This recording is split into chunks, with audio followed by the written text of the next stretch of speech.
بسم الله الرحمن الرحيم.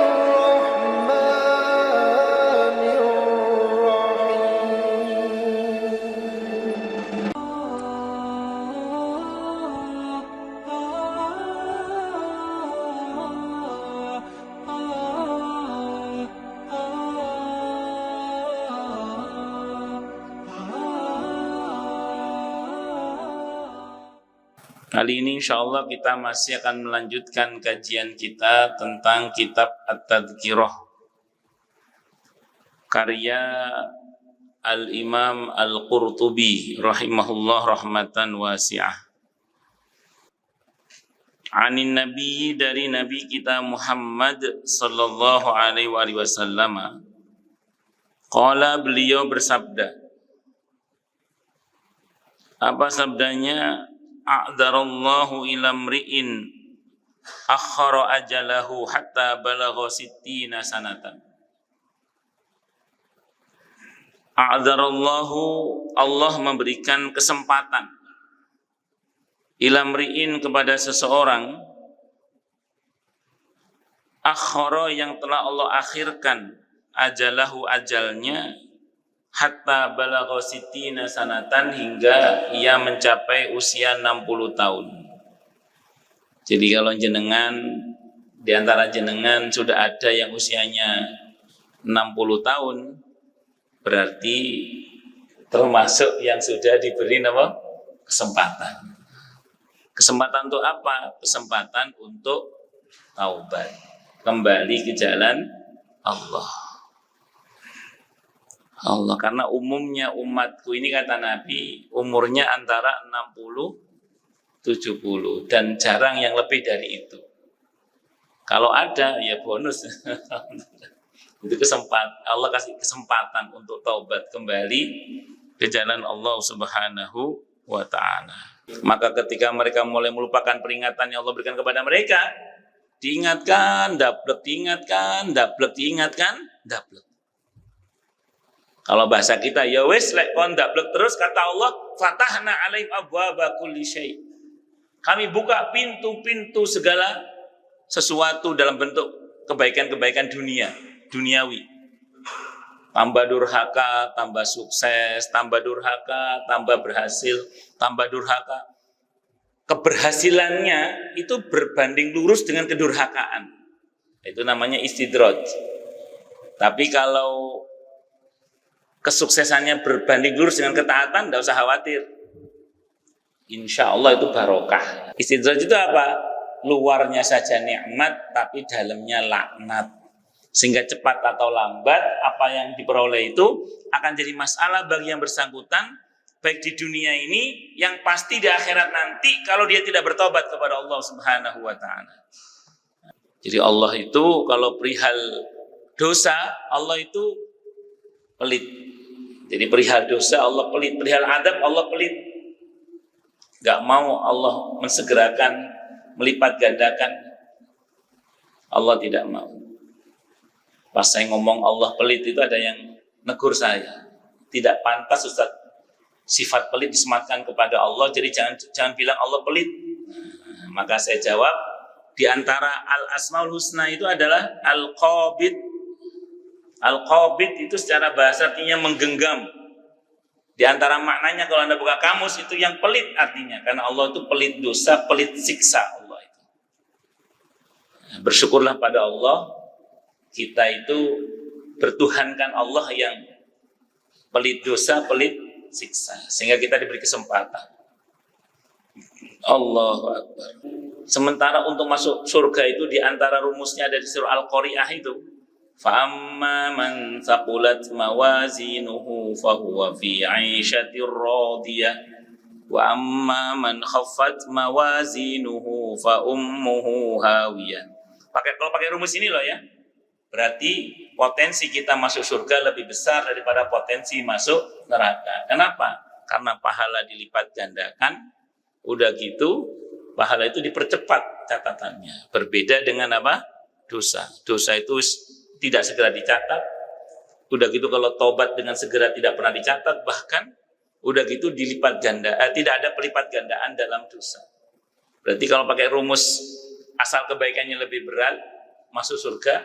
Kalau keburukannya lebih berat, masuk neraka. Kalau pakai teori itu, berarti potensi kita masuk surga lebih besar aslinya.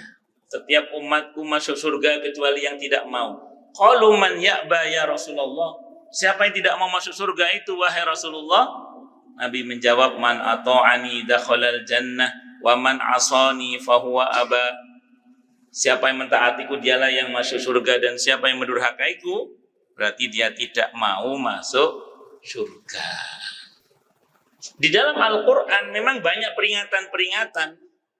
Tapi kalau kita cermati peringatan itu sejatinya adalah untuk keselamatan hamba itu sendiri, dan itu merupakan bagian dari kasih sayang Allah yang maha. Jadi saya ulang, peringatan-peringatan dalam Al-Quran itu sejatinya adalah karena Allah sayang kepada hambanya dan Allah tidak mau hambanya itu celaka, makanya dikasih peringatan-peringatan. Saya mengatakan yang dimaksud dengan peringatan adalah utusan-utusan atau delegasi-delegasi kepada mereka. Sebelum malaikat maut turun, itu sudah ada malaikat pendahulu yang turun.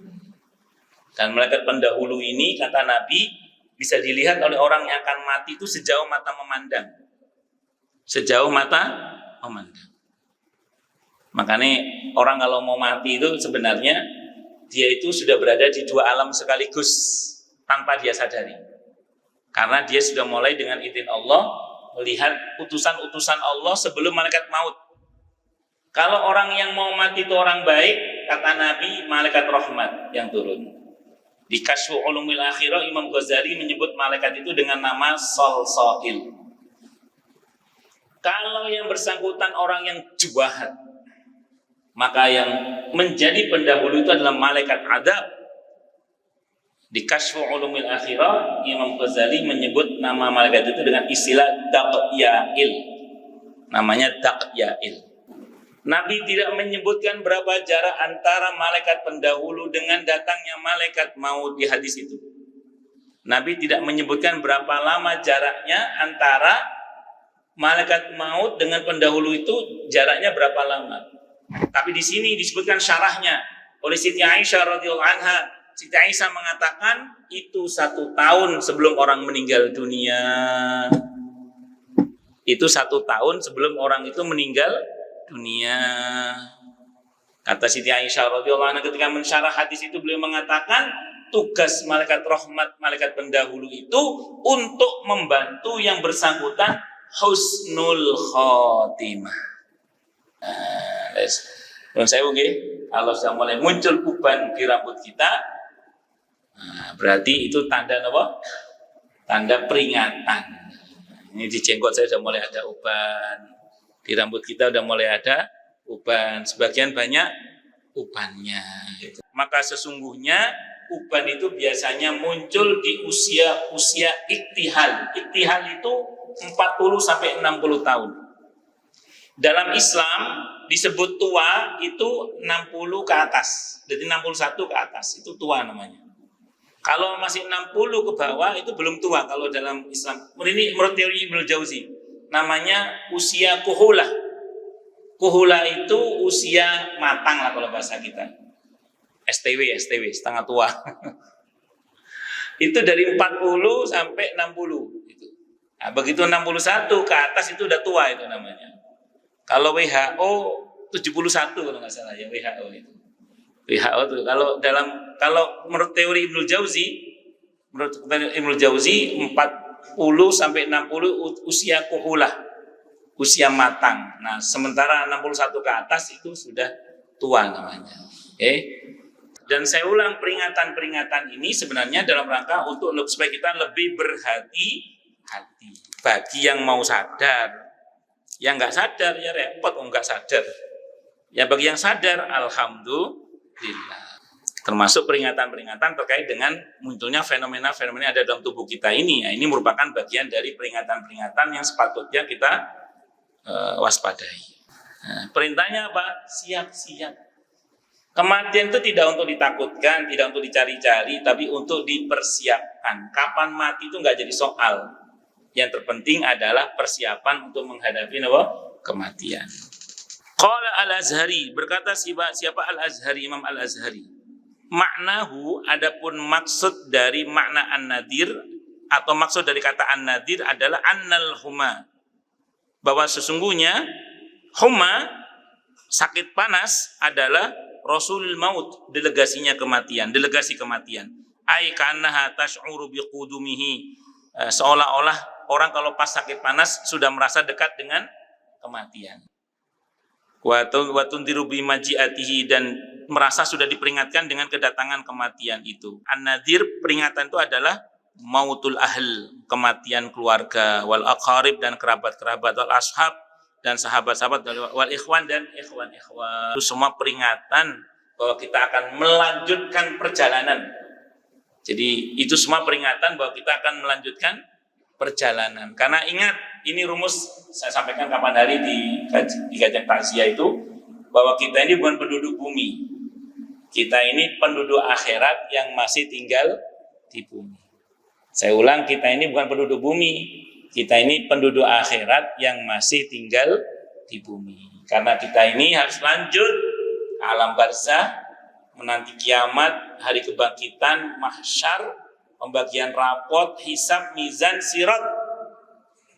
Dan di kitab ini dibahas nanti bagaimana kiat-kiatnya kita itu selamat dari siksa kubur, dari fitnah kubur, dibangkitkan dalam keadaan bercahaya, tidak cacat, mendapat fasilitas di mahsyar, terus kemudian menerima catatan amal dari arah depan atau dari arah kanan. Bagaimana caranya nanti kita selamat saat dihisab, syukur-syukur bebas hisab, terus bagaimana nanti caranya supaya kita ini menang dalam timbangan amal kita dan selamat melintasi sirat tanpa mampir untuk disiksa di neraka, dan semoga ujungnya untuk kita adalah surga.